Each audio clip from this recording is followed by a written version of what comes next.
Both Israelis and Palestinians are marking 6 months of war on Sunday. Our chief international correspondent, Lise Doucette, is monitoring events for us. She reports now from southern Israel. Today, a memorial service is being held here. There's been a press conference where members, loved ones of those who lost their lives here are expressing not just pain but anger, asking why the Israeli security forces weren't here on this day to protect them, saying that they still feel abandoned. One of the people who did survive to tell the story was a photographer, Shai Klein Weinstein, who has now returned to the United States. But as the rockets started being fired by Hamas, he took out his camera and started filming. This is some of what he saw.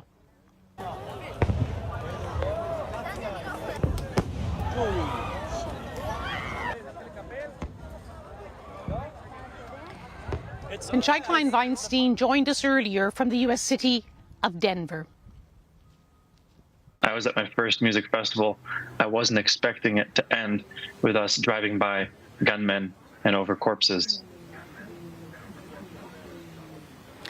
What was the moment when you realized it was no longer a music festival? After the rockets began at 6:30 and they didn't stop, I started to get worried that it wasn't just rockets. And they went on for a while. You know, the rockets began at 6:30 and we actually physically got to our car at about 7:51 in the morning. So it's over an hour later and the rockets hadn't stopped. And at that point, I was growing increasingly more anxious and concerned about the situation. Behind me, as I'm speaking to you, I'm at the site of the festival. There's now a sea of Israeli flags, of photographs of those who died here on that day. They may include some of your friends. Would you like to tell us about the people who were with you on that day who didn't escape? So I was with a group of 8 of us total, myself, my cousin Mordecai, his now fiancée Tamara, and several mutual friends of ours, Yael, Eli, Barak, Doraz, and Almog. And I'm very grateful to say that they all escaped, but some of the people I made friends with at the festival, including Dor Avitan, who was my age at the time, 26, and Ron Schaefer, were murdered. And you returned to the United States, and I understand that since then you have been trying to keep the memory of what happened on that day alive. Yes, correct.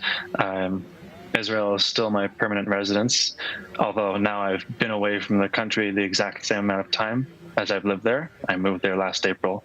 I've only been there till October. I've now been away since then.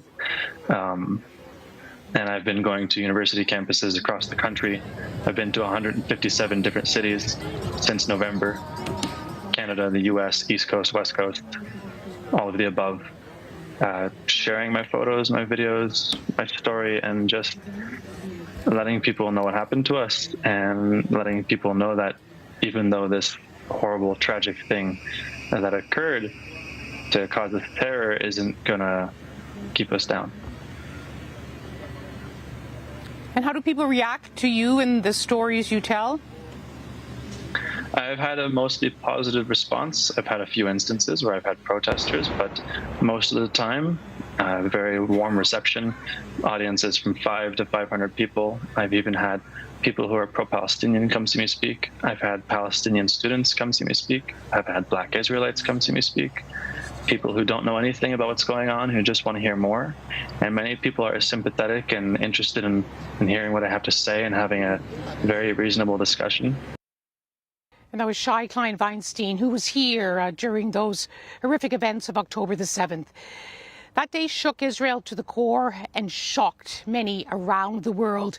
Israel's staunchest allies, including the United States and Britain, immediately rushed in to show very public and powerful backing to Israel as it launched retaliatory strikes intended, said the Israeli army, to destroy Hamas. But 6 months on, as the death toll in Gaza continues to climb, and the UN says the territory is on the brink of famine, There are loud calls, including from Israel's staunchest friends, for an immediate ceasefire, for much more to be done to get desperately needed aid into Gaza. In the past few days, for the first time, Israel has opened the Erez crossing in northern Israel into Gaza. It has opened the Ashdod port, and it also says it will accelerate the capacity through Jordan. Will that be enough? We're joined by Cindy McCain, who is the Executive Director of the World Food Programme. Welcome to BBC News. Thank you. Could you please first describe to us how bad is the situation in Gaza when it comes to hunger? As the UN said, and as what I have said also, famine is imminent in the north. And this is something that if we wait much longer, we're going to go over the edge and not be able to recover from it. That's why it is so important that we be able to get food at scale in. We at WFP are grateful that there's consideration to open the Erez border point and Ashdod port. We're hoping to see that happen very soon. All of those things and more, along with the airdrops, along with everything else that's going on, will help us get food in at scale. But it can't stop.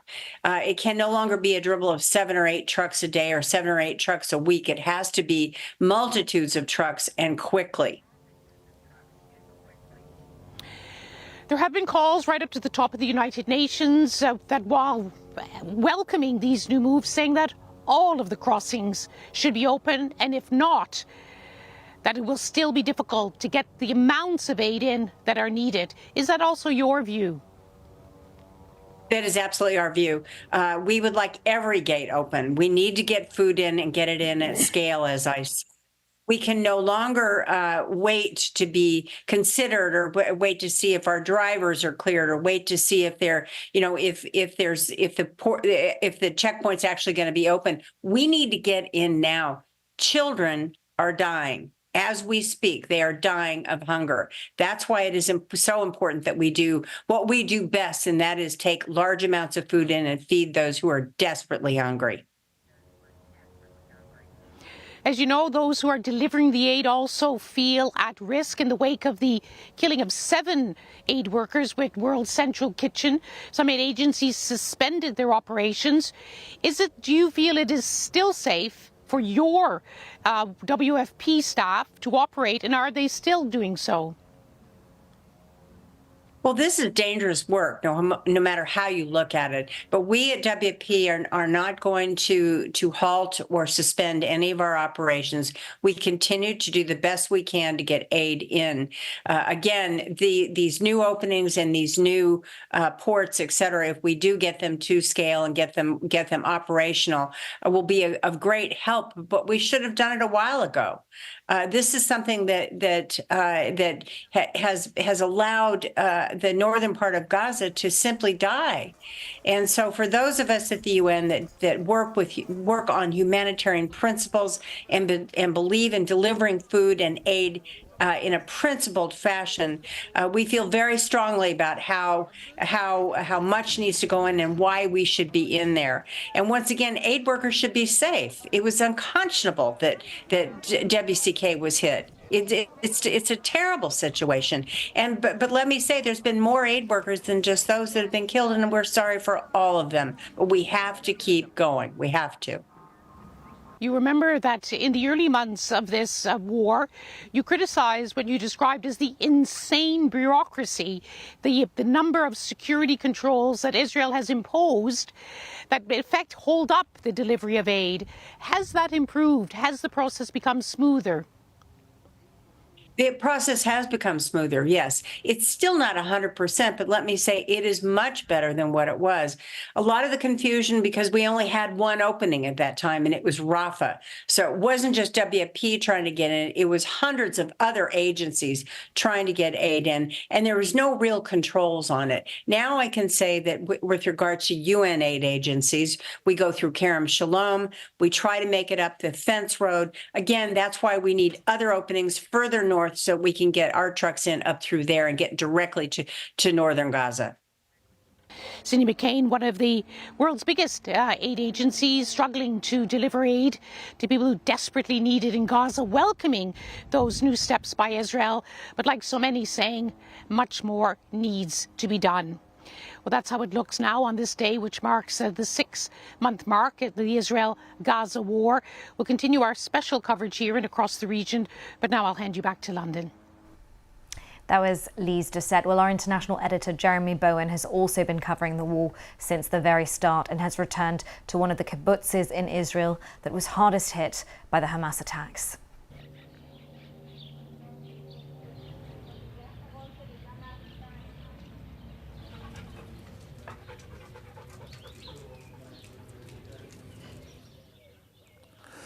Six months after the attacks, it's a bit like going back into a time machine because all the damage is still here.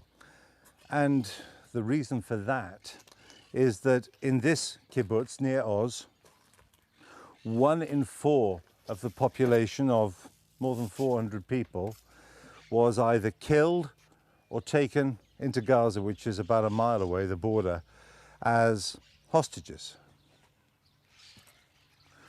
Looking round at the damage here and hearing the stories too of what happened. Hamas came in about 6:30 in the morning and they were here till early afternoon, undisturbed, going from house to house until the army arrived. Well, the war's still going on. That's outgoing fire from an Israeli battery near here into Gaza. This is now one of the typical houses in this kibbutz.